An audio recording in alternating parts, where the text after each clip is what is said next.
What's up, everybody? My name is Josh LaFleur from Late Start Piano. Today, we're going to be talking about some changes that you can make to your physical practice space wherever you normally go to sit down and practice the piano. We're going to talk about how to maximize that space and, again, some of the changes or implementations that you can make so that you can practice more efficiently. Point number one, why we're even making this video is because where you practice can affect how you practice.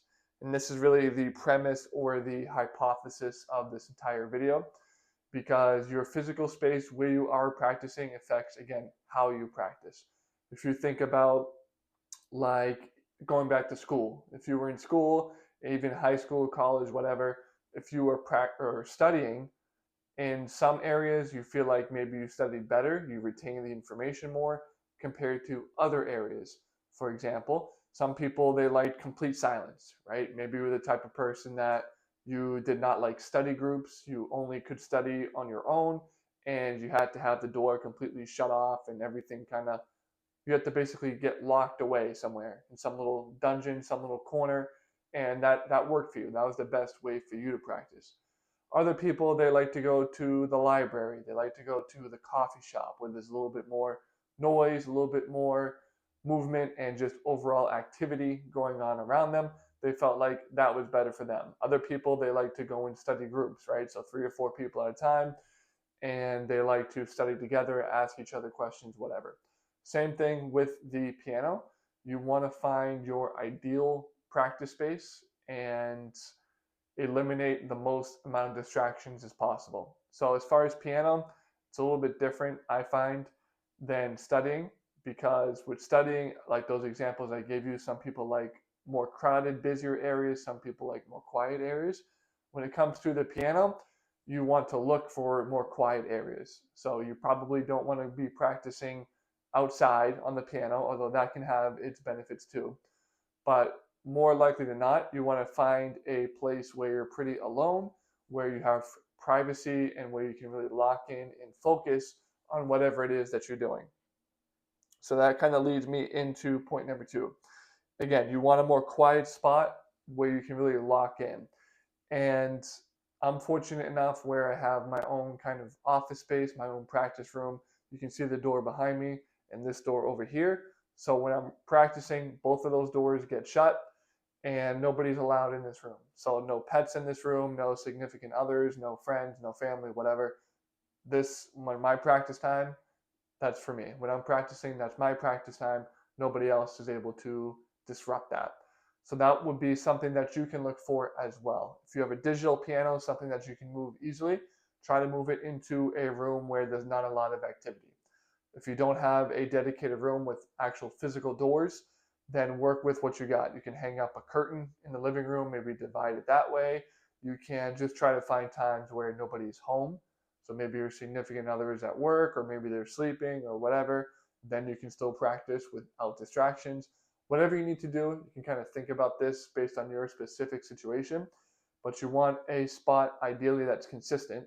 So one that you can go to every time to practice, and two, that is quiet.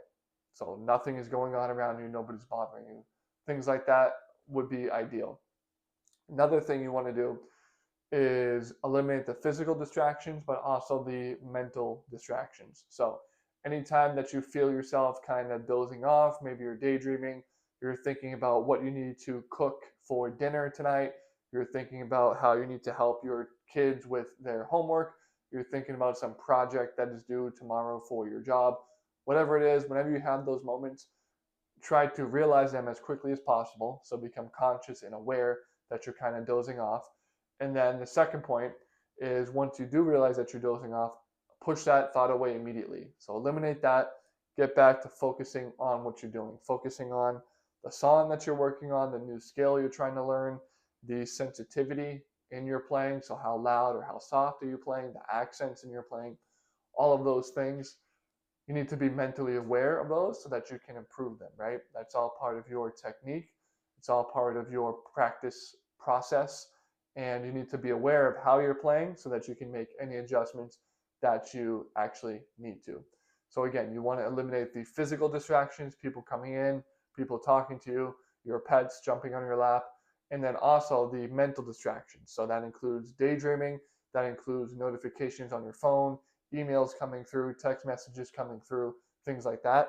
I would actually turn your notifications off if you haven't already, or you can always just put your phone on do not disturb, put it on airplane mode just while you're practicing. Put your phone on the opposite side of the room if you have to, if you can't, put it down and just practice that way. Once your 30 minutes is done, your 45 minutes is done, then you're good to go and you eliminate distractions and your practicing will be much more efficient for that, right? And again, to dive even deeper into this, we're talking about this as a whole because focusing is huge. When you are able to actually focus on something for long enough, compounding, then the returns are going to be that much greater. You think of like investing, right? For those of you who are familiar with the stock market at all, or any kind of investing for that matter, you put 20 bucks in today for the hope, or the expectation is even a better word, for the expectation that that money will grow to $100, to $1,000 within however many years time, right? You put in 20 bucks today because you expect that investment to grow and that your return on investment, your ROI, will pay back dividends on your investment. Same thing with practicing the piano. If you are practicing kind of sloppy, so you're not focused at all, you're distracted, you're picking up your phone every 10 seconds, you are talking to people that come into your space every 2 seconds, you are daydreaming for half of it, that's not a very good investment. You're not investing a lot into it, and that's going to show. It's going to show when 5 years later, maybe you haven't improved that much, or you haven't improved at the pace that you were expecting. It's because your initial investment wasn't very good. You weren't really invested, you weren't focused, and you weren't locked in. Now, if you compare that to somebody who invested a lot up front, somebody who is doing the things that I'm telling you to do today, they're eliminating distractions, they found their practice space, they're consistent, they are completely focused on what they're doing mentally. That person, they're giving a lot up front. They are investing, they're completely locked in on what they're doing, and they know what the outcome is, they know what the goal is. That person, 5 years later, as long as they stay consistent in their practicing, that person is going to see massive dividends on their investment, right? They're going to have a huge return on investment. They're going to be playing much better. They're going to be improving a lot as just a musician in general. And it's not just about the number of hours that you practiced. So somebody who has been practicing for 10 hours a day, but half of that time they're not focused, versus somebody who's only practicing for an hour a day, but they are completely focused that entire time. The person who's practicing less, but much more focused, is going to see much more return within a year than a person who just has a lot more hours, but their focus is completely off. And this is true for everything. I'm sure you've already had examples of this in your own life, but this is true for the piano. This is true for studying for school. It's true for preparing for an interview. It's true for anything that you want in life, anything where you are trying to improve at and get better at. What you do in the short term, as far as your focus, as far as your consistency, affects everything in the long run. So it depends on your investments. Your return on investments depend on your initial investment in the beginning, right? And again, that's really all I had. So just to recap here, you want to find that perfect physical space first for your piano practice. That's point number one.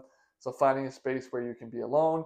You can shut the doors, ideally. If you can't shut the door, maybe you can practice when nobody else is around to distract you physically, or you can hang up a curtain, or you can just put up a sign, or you can just face your piano directly up against a wall so your back is to everything else, so you're not seeing people that are walking past you. You put your headphones on, you're good to go. You also want a quiet spot. So again, you probably don't want to be practicing outside. You probably don't want to be practicing when there are people that are up. So maybe you can practice in the morning if people are sleeping still. You want that quiet spot to eliminate those physical distractions. You also want to eliminate the mental distractions. So turning off your phone, putting it on airplane mode, not looking at notifications, being aware of yourself if you start to kind of daydream while you're practicing. Once you become aware of that and you catch yourself daydreaming, The second piece is to eliminate that thought and get right back to focusing on what you should be. And again, we're doing all of this so that your investment now is ideal and it is acceptable to the piano gods, so that in a year from now, 5 years from now, your return on investment is more than worth your initial investment. With all that said, my name is Josh LaFleur with Late Start Piano. I do have a free guide on my website. It has 34 essential tips to get you start to playing the piano immediately and as fast as possible. It is completely free. The link to that is in the description below. I am also offering piano lessons. Link to that email address is in the description below. Happy practicing.